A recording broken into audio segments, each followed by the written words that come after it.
नमस्कार दोस्तों, रोहित है। दोस्तों, आप लोगों का ईपीएफओ और एपीएफसी का एग्ज़ाम माथे पर है।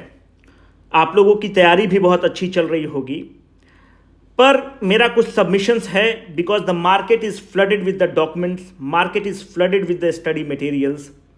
तो इसमें क्या करना उचित होगा, क्या करना न्यायोचित होगा, यह जानना बहुत ज़रूरी है। तो इस वीडियो के मार्फत हम लोग चीज़ों को डिकोड करने की कोशिश करते हैं। हमारा सोर्स क्या रहेगा, जो प्रीवियस ईयर क्वेश्चंस जो यूपीएससी ने पूछा है उसके थ्रू हम लोग डिकोड करने की कोशिश करेंगे। But let me give a disclaimer first. चूंकि यह यूपीएससी है तो मैं यह कोशिश भी नहीं कर रहा हूं कि इसको प्रेडिक्ट करने की, because it is all about it's the beauty of the UPSC is it's unpredictability. पर एक सीरियस कैंडिडेट को क्या करके जाना चाहिए, अगर एक नॉर्मल पेपर आता है, एक नॉर्मल तरीके से यूपीएससी पेपर को सेट करता है, तो कौन सा चीज आपको फोकस करना चाहिए। जैसे अगर आप देखेंगे कि अभी आपके सिलेबस में सोशल स्कीम्स है, तो सोशल स्कीम्स तो ढेर सारे हैं, it is flooded with the schemes. पर किस स्कीम को कितना फोकस करना है, दैट बिकम्स वेरी इंपॉर्टेंट।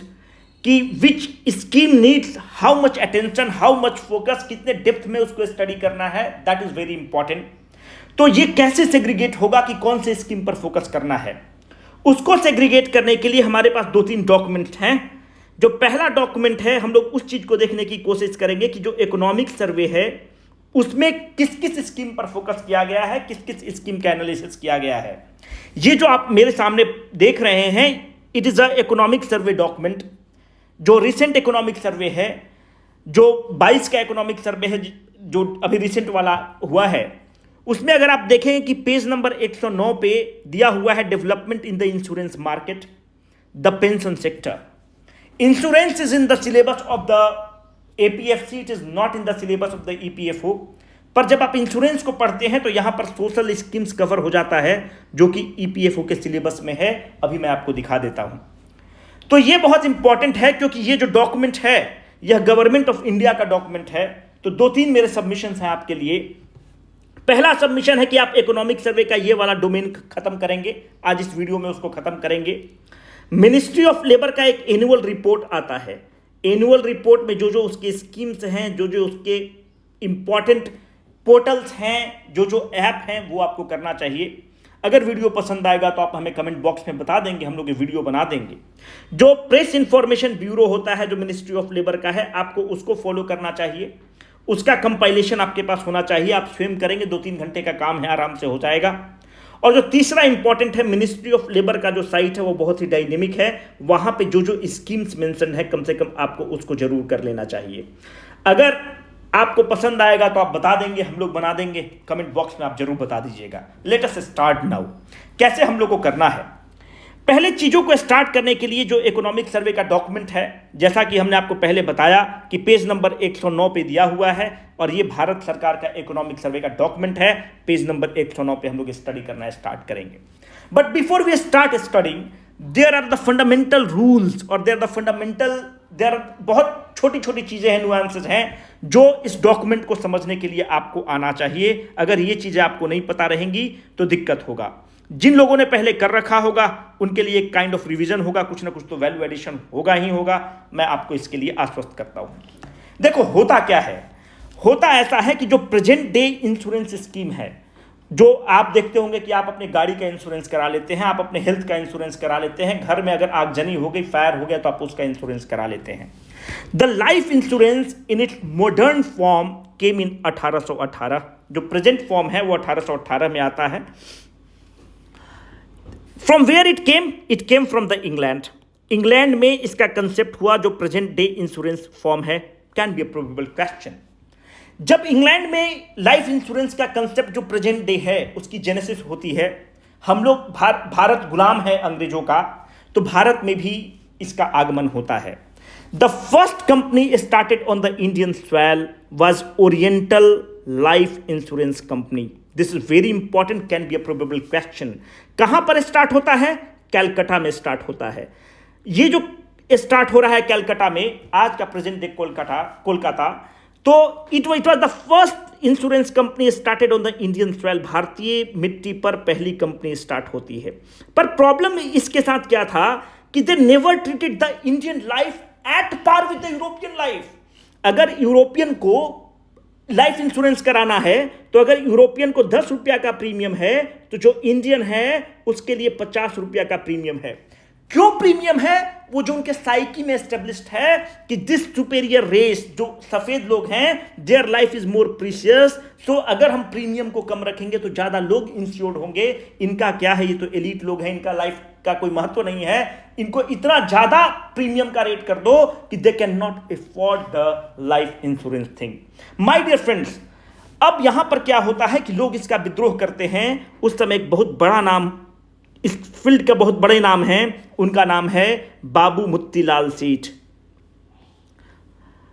इनके प्रयास से यह कहा गया कि यह तो बहुत दुखद है कि आप इंडियन लाइफ को इक्वल नहीं ट्रीट कर रहे हैं। और 1870 became the inflection point and the first company, the first Indian company, अगर आपसे पूछता है एग्जाम में which is the first company, the first Indian company was Bombay mutual life assurance. ये क्या है? ये कहता है कि भाई the Indian life will be treated on par with the European life. अगर आप उसको 10 रुपया में प्रीमियम दे रहे हैं तो इंडियन लाइफ जो इंश्योर्ड होगा उसको भी 10 रुपया में प्रीमियम देंगे। And the first Indian company that covered the Indian life at the nominal rate और at the same rate was Bombay Mutual, let me write it for you, Bombay mutual life Assurance Company. अगर पूछता है कि Indian soil पे कौन company होता है, it is oriental life insurance corporation. जो फर्स्ट इंडियन कंपनी जो पूछेगा तो इसमें इसका मतलब जब इसका स्वामित्व तो किसके पास है, इसका मतलब कि इसका स्वामित्व जो है यूरोपियन जो बिजनेसमैन हैं उनके पास है। इसका स्वामित्व उस समय इंडियन के पास स्टार्ट हो चुका था। मेरे दोस्तों, बट द मेजर पॉइंट और the major inflection point came in the 1956। अब हम लोग पोस्ट इंडिपेंडेंस पे चल गए हैं, भारत आजाद हो चुका है। जब भारत आजाद हो चुका है तो 1956 में एक इन्फ्लेक्शन पॉइंट आता है और 1 सितंबर 1956 को 1956 को LIC बनता है, जिसको हम और आप लाइफ इंश्योरेंस कंपनी कहते हैं। भारत सरकार जब इसको स्थापित करती है तो जो इनिशियल कैपिटल लगाती है वह 5 करोड़ रुपया लगाती है। LIC का मुख्यालय कहां है? Headquarter is in Mumbai.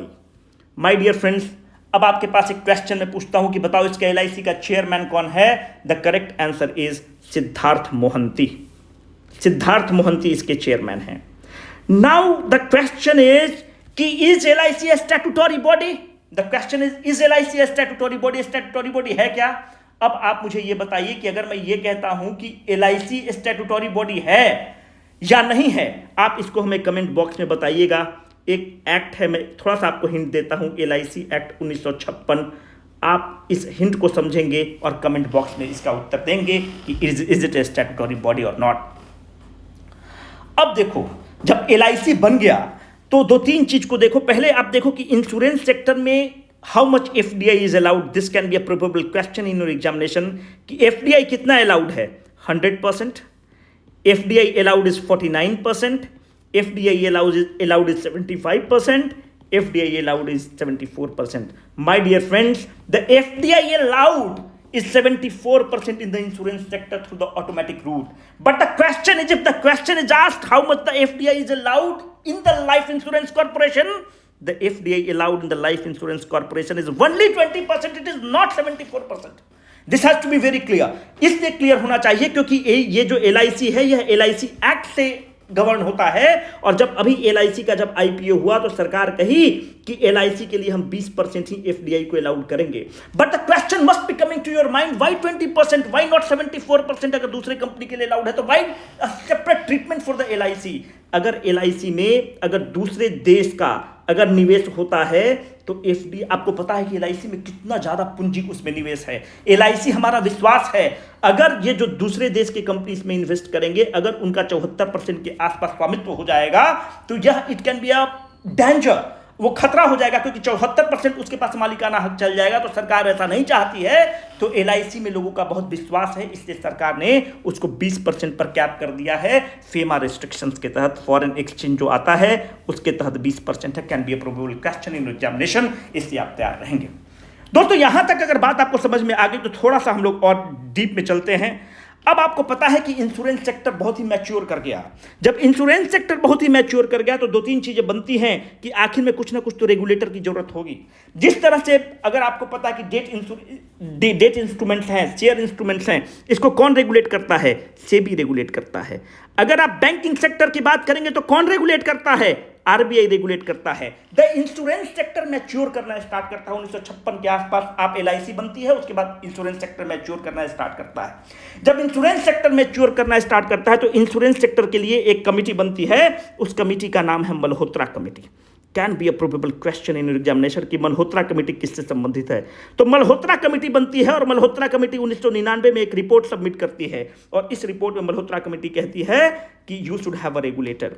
और इस मल्होत्रा कमेटी के कहने के कारण एक एक्ट पास होता है जिसका नाम है insurance regulatory and development authority, IRDAI act पास होता है। IRDA एक्ट पास होता है जिसका 1999 में पास हो जाता है। जो IRDA एक्ट पास होता है इसके तहत 2000 में insurance regulatory and development authority का निर्माण होता है। जो insurance regulatory and development authority का निर्माण होता है, अभी उसके अध्यक्ष कौन हैं? उसके अध्यक्ष हैं मिस्टर देवाशीष पांडा।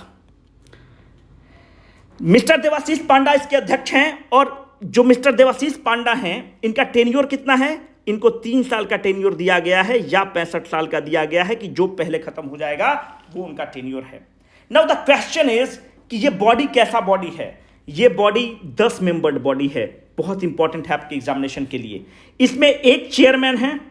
दूसरी बात, इसमें 5 होल टाइम मेंबर हैं और इसमें 4 पार्ट टाइम मेंबर हैं। अगर आप अखबार लगातार पढ़ रहे होंगे इंडियन एक्सप्रेस वगैरह में, तो 2-3 बहुत वोकल नाम हैं। अगर फुल टाइम मेंबर की बात करेंगे तो एक नाम बहुत बड़ा है और इंश्योरेंस जगत में बहुत बड़ा नाम है, उनका नाम है BC Patnaik, full time member हैं। एक हैं SN राजेश्वरी, ये भी एक बहुत वोकल हैं और बहुत ही एक्टिव मेंबर हैं। ये सब वो मेंबर हैं जो IRDA के मेंबर हैं, insurance regulatory and development authority के मेंबर्स हैं, माय डियर फ्रेंड्स। अब दूसरी बात ये इंपॉर्टेंट यहां पर हो जाती है कि इनकी नियुक्ति कौन करता है। क्वेश्चन ये होगा कि इनकी नियुक्ति राष्ट्रपति करते हैं। All of them are appointed by the government of India. यहां तक अगर आपको बात समझ में आ गई तो चीजें बहुत आसान हैं, आगे मूव करना मेरे लिए बहुत ही आसान हो जाएगा।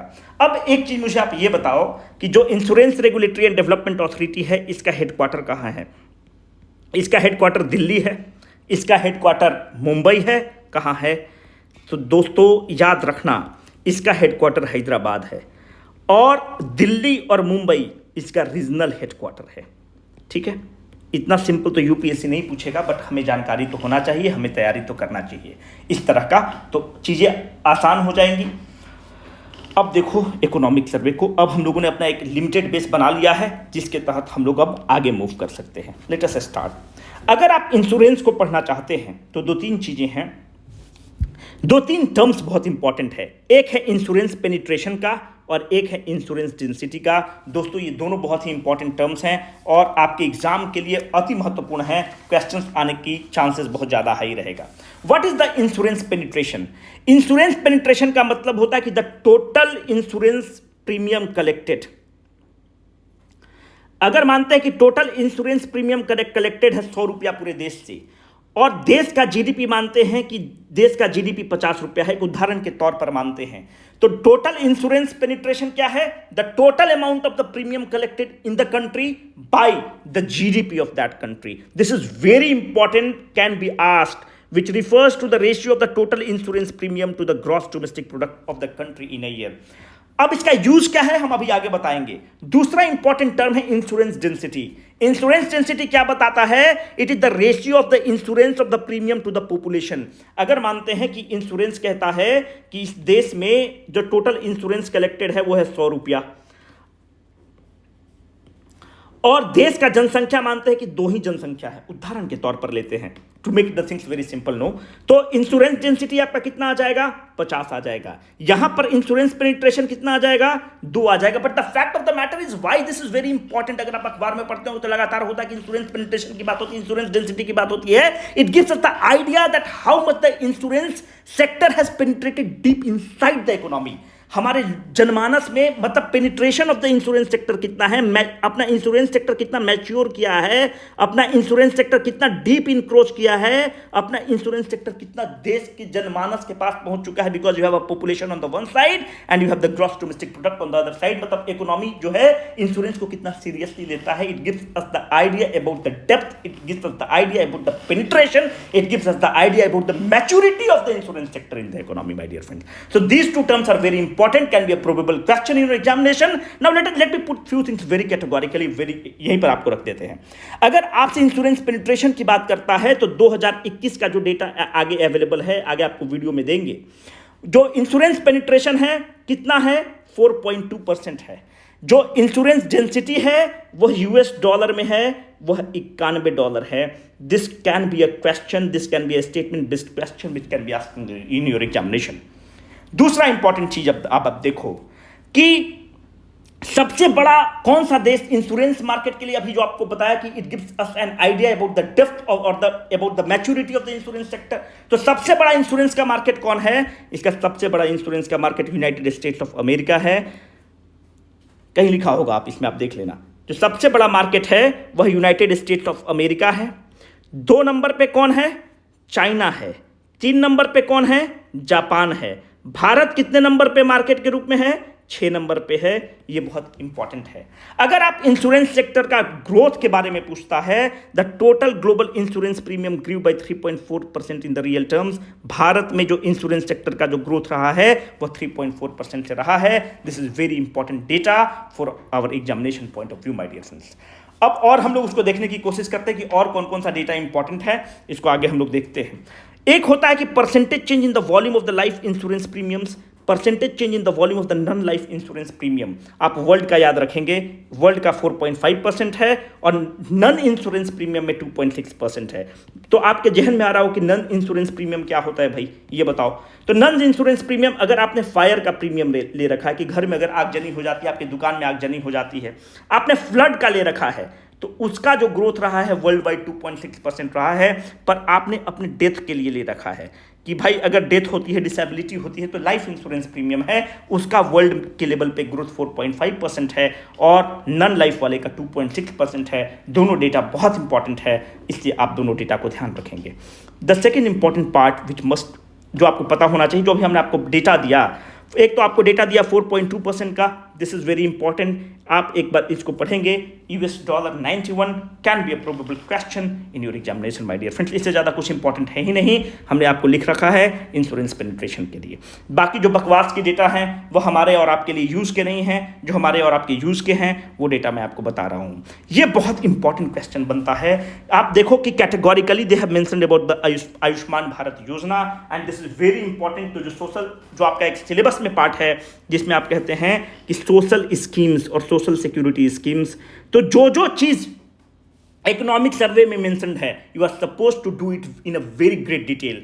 अगर आप आयुष्मान भारत योजना की बात करेंगे तो मेरा पहला क्वेश्चन बनता है कि ये कौन सा स्कीम है। आयुष्मान भारत योजना जो है यह सेंट्रल सेक्टर स्कीम है कि सेंट्रली स्पॉन्सर्ड स्कीम है। तो पहला चीज आपको पता होना चाहिए कि it is a centrally sponsored scheme. जो आयुष्मान भारत योजना है इसके 2 कंपोनेंट हैं। अच्छा, इसको कौन रिकमेंड करता है? एक बनता है नेशनल हेल्थ पॉलिसी। जो नेशनल हेल्थ पॉलिसी 2017 में बनता है वह आयुष्मान भारत की बात करता है, आयुष्मान भारत योजना की बात करता है, जिसके तहत मेडिकल आपको इंश्योरेंस मिलता है 5 लाख रुपया का। उसको भी हम थोड़ा सा डिटेल में देखते हैं। इसके 2 कंपोनेंट हैं। जो पहला कंपोनेंट है वह प्राइमरी हेल्थ केयर पर फोकस करता है। जो प्राइमरी हेल्थ केयर पर फोकस करता है उसको कहते हैं हेल्थ एंड वेलनेस सेंटर। जो हेल्थ एंड वेलनेस सेंटर है यह टारगेट किया गया है कि हम लोग 1.5 lakh health and wellness centre बनाएंगे। जो सेकेंड इंपॉर्टेंट है वह है सेकेंडरी और tertiary sector of the health को फोकस करता है।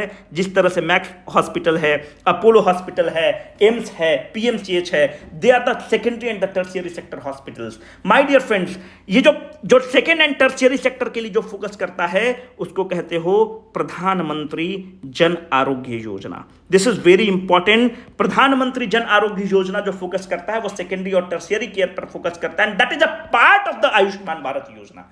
This was launched in 2018। कहां से लॉन्च किया गया?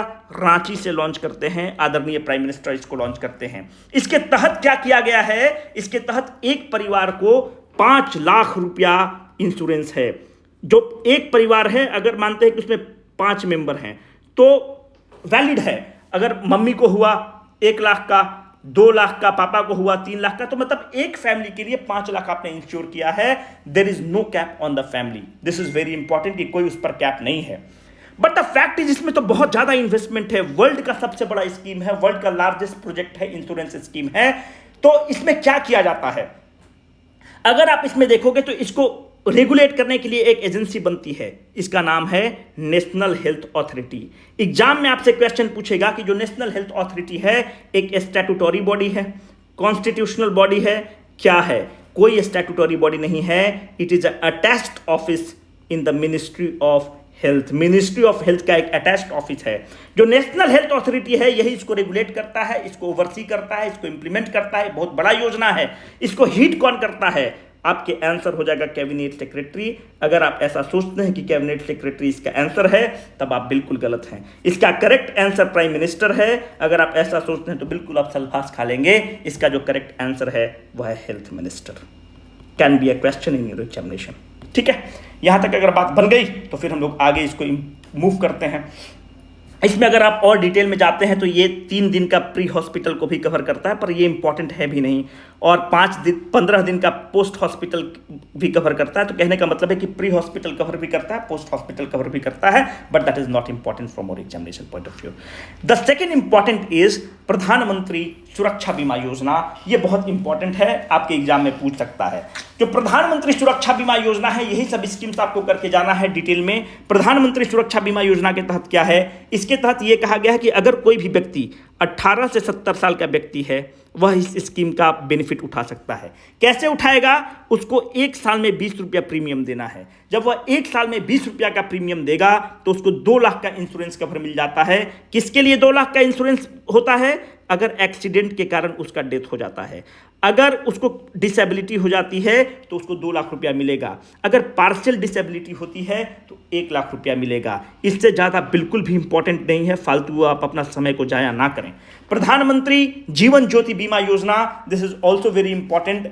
और एक है प्रधानमंत्री वय वंदना योजना। तो प्रधानमंत्री वय वंदना योजना के बारे में आप हमें बताएंगे, आप थोड़ा सा गूगल करेंगे कि किस मिनिस्ट्री के अंदर इसको मिलता है। प्रधानमंत्री वय वंदना योजना के तहत अगर आप प्रधानमंत्री जीवन ज्योति योजना के तहत देखेंगे तो 2 लाख का इंश्योरेंस मिलता है। इसमें कौन से लोग कर सकते हैं? 18 से 50 साल के आयु के व्यक्ति इसमें इंश्योरेंस ले सकते हैं। इसमें 436 रुपया पर साल के आसपास देना होता है, तब आपको इंश्योरेंस कवर 2 लाख के आसपास मिल जाता है। इससे ज़्यादा इंपॉर्टेंट है भी नहीं हमारे एग्जाम के लिए। अब जो इंपॉर्टेंट है वो है प्रधानमंत्री फसल बीमा योजना। यह एग्जाम के लिए बहुत इंपॉर्टेंट है और खूब इससे क्वेश्चन बन सकता है, इसलिए इसको थोड़ा सा हम लोग डिटेल में कवर करने की कोशिश करेंगे। प्रधानमंत्री फसल बीमा योजना कब स्टार्ट किया गया है? 2016 में स्टार्ट किया गया है। प्राइम मिनिस्टर इसको स्टार्ट करते हैं 18 फरवरी 2016 को। इसको एडमिनिस्टर कौन करता है? ये अगर क्वेश्चन पूछता है तो इसका करेक्ट आंसर है मिनिस्ट्री ऑफ एग्रीकल्चर इसको एडमिनिस्टर करता है।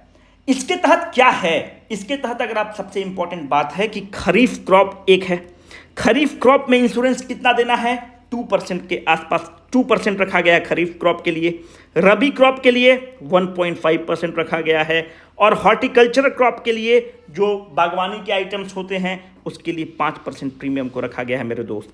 अगर आप इसका बेनिफिट लेना चाहते हैं तो अगर आपका फसल नष्ट होता है तो फसल नष्ट होने के बाद 72 घंटा के अंदर अगर आप जो आपका इंश्योरर है आप उसको बता देते हैं तो आपका बहुत ज़्यादा 100% के आसपास जो है आपका जो लॉस हुआ है उसको कवर कर दिया जाता है। ये बहुत इंपॉर्टेंट है इसके अंदर। पोस्ट हार्वेस्ट लॉस को भी कवर किया जाता है, जो कि यूजुअली पहले की स्कीम्स में नहीं होता था। तो पोस्ट हार्वेस्ट लॉस को भी इसमें कवर किया गया है प्रधानमंत्री फसल बीमा योजना के तहत, और यह एक बहुत ही क्रांतिकारी स्कीम है। बहुत लोगों का ऐसा मानना है कि इससे बहुत ही किसानों को बेनिफिट हुआ है। अब देखो, इसमें और कुछ इंपॉर्टेंट चीज़ नहीं बचता है, मैक्सिमम हम लोगों ने कवर कर रखा है। Let me check. एफडीआई के बारे में था, तो एफडीआई लिमिट के बारे में आपको बता दिया है, उसमें इससे ज़्यादा हमें ज़रूरत नहीं पड़ेगी। यहाँ पर कहीं ये सब हमारे लिए इंपॉर्टेंट नहीं है, बिल्कुल भी इसको आप नेग्लेक्ट करके आगे बढ़ेंगे। यहाँ पर ये इंपॉर्टेंट है कि एक स्कीम ये है कि हम लोग 6th लार्जेस्ट मार्केट होने वाले हैं 2032 तक। अगर पूछता है तो हम लोग 6th लार्जेस्ट मार्केट होने वाले हैं। तो कुछ लोगों का ये कहना होगा कि सर यूपीएससी इस तरह का क्वेश्चन नहीं पूछता है, तो मेरा अभी भी मानना है कि जो ईपीएफओ का क्वेश्चन का स्टैंडर्ड होता है वह यूपीएससी से तो बिल्कुल, जो यूपीएससी सीएससी का एग्जाम होता है उससे बिलो स्टैंडर्ड का होता है, और स्टेट पीसीएस से अपर स्टैंडर्ड का होता है। तो बीच का एक स्टैंडर्ड होता है, तो हम लोग को उसी के हिसाब से लेकर चलना होगा। तो जो भी पेंशन से रिलेटेड, जो भी सोशल सेक्टर स्कीम से रिलेटेड डॉक्यूमेंट्स थे इंडियन इकोनॉमिक सर्वे में, उसको हम लोगों ने कवर कर लिया। अभी आपके पास बचता है जो एनुअल रिपोर्ट है मिनिस्ट्री ऑफ लेबर का, बहुत ही शानदार रिपोर्ट है। अगर आप उसको कर लेंगे तो आपका जो लेबर लॉ वाला सेगमेंट है वो पूरा कवर हो जाएगा। Maternity benefit act, dispute act, wage act है, कंपनसेशन एक्ट है, पेंशन एक्ट है, ग्रेचुइटी एक्ट है, सारा चीज़ उसमें कवर्ड है। उसमें बहुत सारे इंपॉर्टेंट चीज़ आपको दिए हुए हैं कि पेंसिल पोर्टल क्या है, ये आपको पता होना चाहिए। जो मिनिस्ट्री ऑफ लेबर के डिफरेंट स्कीम्स हैं, श्रमधन मानधन योजना क्या है, ये सब आपको पता होना चाहिए। अगर आप स्वयं कर लेंगे तो ठीक है, अगर नहीं कर पाएंगे तो जरूर बताइएगा, कमेंट बॉक्स में इंतजार रहेगा, उसको हम लोग कर देंगे। Signing off for the day, Rohit.